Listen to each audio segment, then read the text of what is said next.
Sharon from Orange asks, I am considering adding new money into the market, but I'm concerned that with the run up last year, this may not be the time to invest into the S&P 500 index. Should I invest in a couple of stocks instead? Sharon, thanks for the question. I think what we talked about today is that when the market has as strong of a year as it did this past year, it bodes well for the year ahead. So even though the market's already had a strong year, going back to 1950, when the market's been up 20% or more in a year, that following year, 80% of the time, it's been a positive year for the market. Now, it hasn't been a year that's historically outperformed the year prior, but it has been positive 80% of the time. So I think that bodes well. There's a lot of reasons to be positive about the market going into an election year, positive after the market takes a year or more to reach all-time highs.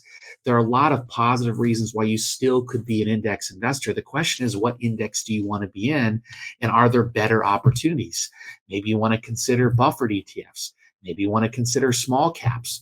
All different things you should think about. Question about individual stocks. There's always individual stocks that can be attractive. You just have to be careful as a novice investor to not be too over allocated to one position, and make sure you're informed about the fundamentals of that company and that business. If you don't have the time to allocate to the homework, to keeping up with these companies, then you're probably better off either hiring a professional to help you or using broader market indexes to get exposure to the market upside. But in short, Sharon, I wouldn't be concerned about just because the market was up last year that there's not growth ahead for 2024. I do think there's potential upside in the broader market in 2024.